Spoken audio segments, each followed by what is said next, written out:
અરવલ્લીમાં Ahmedabad Udaipur national highway પર અકસ્માતમાં 4ના મોત થયા છે। મોડાસાના ગડાદર નજીક અકસ્માત થયો। નેશનલ હાઈવેના પુલ પરથી કાર નીચે પટકાઈ હતી। શામળાજી મંદિર દર્શન કરી પરત જતા પરિવારને અકસ્માત નડ્યો। કારમાં સવાર 4 લોકોના ઘટના સ્થળે જ મોત નીપજ્યા। એક મહિલા અને 2 પુરુષ, એક બાળકીનું મોત થયું છે। ટીંટોઈ પોલીસ ઘટનાસ્થળે પહોંચી છે અને તપાસ હાથ ધરી છે। મૃતકોને શામળાજી હોસ્પિટલ પીએમ માટે ખસેડવામાં આવ્યા છે।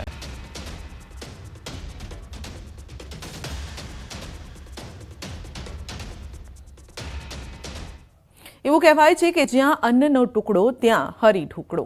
આ કહેવતને સાર્થક કરી છે સુરતના ઉદ્યોગપતિ મનસુખભાઈ ભાલાળાએ। જૂનાગઢ ગિરનારની લીલી પરિક્રમા ખાતે છેલ્લા 26 વર્ષથી તેઓ રોજના 50,000 યાત્રિકોને ભોજન કરાવે છે। ભાવિકોને આ વિશેષ અન્ન ક્ષેત્રમાં ગરમાગરમ ભોજન પીરસવામાં આવે છે।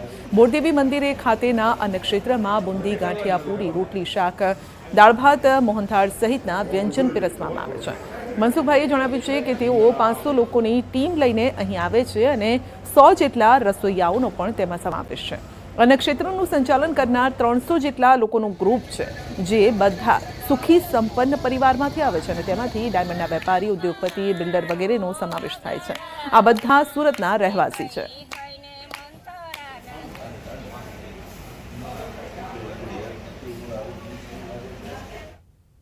आज छेल्ला 26 वर्षथी अमे आयोजन करीए छीए अने रोजना 50,000 माणसोनो प्रसाद लेवडावीए छीए। रोज माटे मेनुमां अमे गुंदी, गाठिया, पूरी, मोहनथाळ, लायु ढोकळा, चाक, दाळ भात अने चाक, मरचा अने संभारो अने चटणी फूल मेनू आपीए छीए। गमे टाइमे यात्राळु आवे अने अहींया कोई भूख्यो जातो नथी। સુરતમાં કોઝવેને સંલગ્ન એપ્રોનનો આરસીસી સ્ટ્રક્ચરનું માત્ર 2 જ વર્ષની અંદર ધોવાણ થયું છે। પ્રજાના પૈસે બનેલ આરસીસી સ્ટ્રક્ચરનું સંપૂર્ણ ધોવાણ થઈ જતા કામગીરી સામે સવાલ ઊભા થયા છે। એપ્રોન આરસીસી સ્ટ્રક્ચર પાછળ 17.86 કરોડનો ખર્ચ કરાયો હતો અને ત્યારે હવે ચોમાસા દરમિયાન એપ્રોન આરસીસી સ્ટ્રક્ચરનું સંપૂર્ણ ધોવાણ થઈ જતા અનેક સવાલ ઊભા થયા છે। વર્ષ 2022માં બનાવવામાં આવેલ આરસીસી સ્ટ્રક્ચરના ટુકડે ટુકડા થઈ ગયા છે। સ્ટ્રક્ચરમાંથી સળિયા પણ બહાર આવી ગયા હોય તેમ દેખાય છે। સ્ટ્રક્ચરના ધોવાણ અંગે પાલિકાના હાઇડ્રોલિક વિભાગ દ્વારા ટેકનિકલ નિષ્કર્ષ કાઢ્યા બાદ જવાબ અપાશે અને કાર્યવાહી કરાશે તેમ જણાવ્યું છે।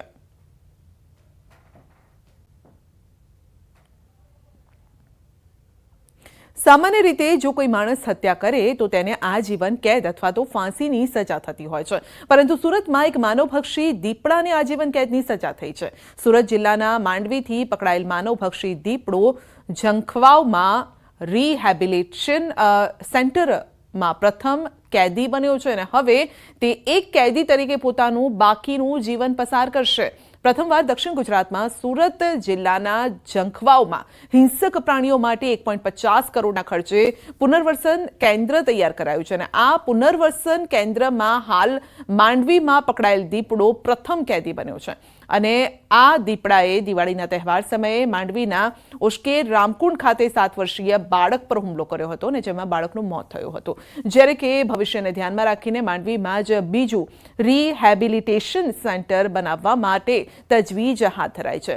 તો જગ્યા ફાઇનલ કરી દેવામાં આવી છે અને અહીંયા પણ 10 દીપડાને રાખી શકાય તેટલી કેપેસિટીનું આ સેન્ટર બનાવાશે।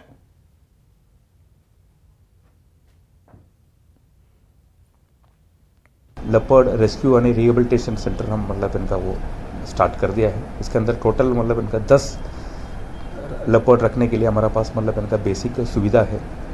जनरली ये ऐसा सेंटर बनाने के लिए मतलब इनका 2 पर्पस। ये पहले पर्पस है कोई लेपर्ड मतलब हैबिचुअली मतलब ह्यूमन के ऊपर अटैक किया, ऐसा लेपर्ड का हम ट्रैप करके हम ये रिहेबिलिटेशन सेंटर में रखने वाले। दूसरी एक मतलब इनका मेन पर्पस है ये कोई भी लेपर्ड मतलब इनका इंजरी हो गया, इनका एक बेसिक ट्रीटमेंट करने के लिए मतलब इनका ये एक सेंटर को हम रखने वाले हैं। બનાસકાંઠાના દાંતા તાલુકામાં મહત્તમ વસ્તી આદિવાસીઓની છે અને આ વિસ્તારમાં વસતા આદિવાસી લોકો માટે સરકાર દ્વારા વિવિધ યોજનાઓ લાગુ કરવામાં આવી છે। ખાસ કરીને મહિલા તેમજ બાળકોને કુપોષણ મુક્ત રાખવા માટે પોષણક્ષમ આહાર આપવામાં આવે છે અને ત્યારે તેમને અપાતી ખાદ્ય સામગ્રીની ગુણવત્તા અંગે તપાસ હાથ ધરાઈ છે। આઈસીડીએસની એક ટીમ દાંતા પહોંચી હતી અને ગુજરાત નાગરિક અન્ન પુરવઠા નિગમના ગોડાઉનમાં તપાસ અર્થે પહોંચી હતી। જ્યાં ICDSની 286 આંગણવાડીઓમાં પૂરું પાડતો અનાજ અને દાળના જથ્થાને ચકાસવામાં આવ્યું તો તપાસ કામગીરીમાં શુદ્ધતાવાળી સામગ્રી જોવા મળી હોવાનું CDPOએ જણાવ્યું છે.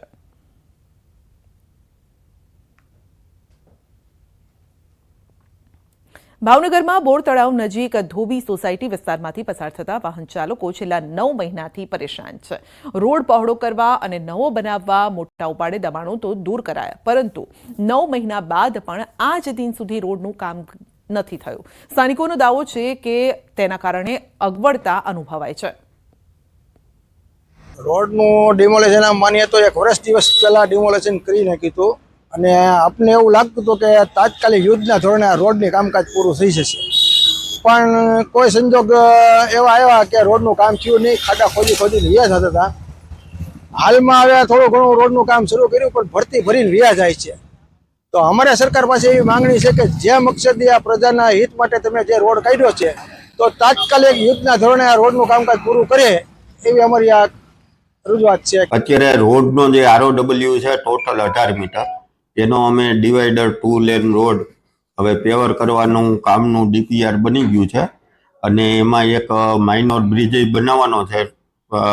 રોડ કલવટ જે ગઢેચી છે એનું રોડ કલવટ બનાવવાનું છે, એનો DPR બની ગયો છે. એટલે ટૂંક સમયમાં એની ટેન્ડરિંગ પ્રક્રિયા કરી અને આ રોડને ડિવાઈડર સાથેનો 4 લેન રોડ કરવાનું આયોજન હાથ ઉપર લીધેલ છે.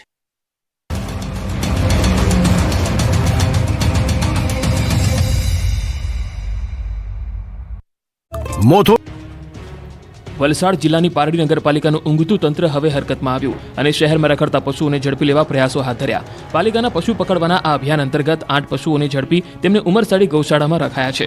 શહેરની બજારોમાં અને જાહેર રસ્તા પર રખડતા પશુઓ અડીંગો જમાવે છે. બજારમાં અને રસ્તામાં રખડતા પશુઓ રાહદારીઓ અને વાહન ચાલકો પર હુમલાના બનાવો પણ બને છે.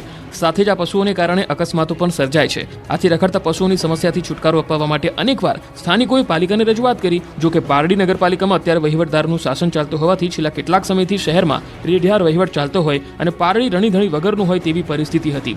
2 દિવસ અગાઉ જ પારડીના ભર બજારમાં એક રખડતા પશુએ રસ્તેથી પસાર થતા પિતા પુત્ર પર ગંભીર હુમલો કર્યો. જાહેર બજારમાં બનેલી આ ઘટનાને કારણે ચકચાર મચી ગઈ. રખડતા પશુના પિતા પુત્ર પર હુમલાના દ્રશ્યો પણ CCTVમાં કેદ થયા. આ ઘટના બાદ રખડતા પશુઓની સમસ્યાને લઈ લોકોમાં રોષ જોવા મળ્યો. પારડી નગરપાલિકાના રેઢિયાર વહીવટ સામે લોકો રોષ વ્યક્ત કરી રહ્યા હતા. આથી આખરે પારડી નગરપાલિકાનું તંત્ર ઊંઘતું જાગ્યું છે અને હવે શહેરમાં અડીંગો જમાવતા રખડતા પશુઓને ઝડપી લેવા પ્રયાસો હાથ ધર્યા. આ અભિયાન માત્ર દેખાડા પૂરતું ન રહે અને શહેરમાંથી રખડતા પશુઓની સમસ્યાનો કાયમી સમાધાન આવે તે જરૂરી છે. એક તરફ વાવ પેટા ચૂંટણીમાં કોંગ્રેસ મજબૂત હોવાનું પ્રદર્શન કરી રહી છે. એક જૂથ હોવાના નામે સંમેલન કર્યા, ત્યારે સુરેન્દ્રનગરથી કોંગ્રેસને ઝટકો લાગ્યો. લીંબડીમાં કોંગ્રેસ તૂટી. સુરેન્દ્રનગરના લીંબડી તાલુકાના અલગ અલગ વિસ્તારના 150 જેટલા કોંગ્રેસના આગેવાનો ભાજપમાં જોડાયા. રાણાગઢ અને ફુલવાડી સહિતની ગ્રામ પંચાયતના 150 જેટલા આગેવાનો ભાજપમાં જોડાયા. ગ્રામ પંચાયતના કોંગ્રેસના હોદ્દેદારો, કાર્યકરો, આગેવાનોએ કેસરીઓ ધારણ કર્યો. કચ્છના સાંસદ વિનોદ ચાવડા, જિલ્લા ભાજપ પ્રમુખ હિતેન્દ્રસિંહ ચૌહાણ, ધારાસભ્ય PK પરમાર સહિતના હોદ્દેદારો આ પ્રસંગે ઉપસ્થિત રહ્યા. ભક્તિ, ભજન અને ભોજનનો ત્રિવેણી સંગમ ગણાતી ગિરનારની લીલી પરિક્રમા શરૂ થઈ ચૂકી છે. મોટી સંખ્યામાં શ્રદ્ધાળુઓ લીલી પરિક્રમા કરવા માટે જૂનાગઢ પહોંચી ગયા છે. પરિક્રમામાં હૈયે હૈયું દળાય તેવા અદ્ભુત દ્રશ્યો સામે આવ્યા. મોટી સંખ્યામાં શ્રદ્ધાળુઓએ પરિક્રમા કરી. ખાસ કરીને યુવાનોમાં પણ આ પરિક્રમાને લઈને અનેરો ઉત્સાહ છે. પરિક્રમાર્થીઓ હાથમાં લાકડી લઈને તો કેટલીક મહિલાઓ માથે સામાન રાખીને પરિક્રમા કરતી નજરે પડે છે. ગિરનારની પરિક્રમાના આખા રૂટ પર માનવ મહેરામણ ઉમટી પડ્યું.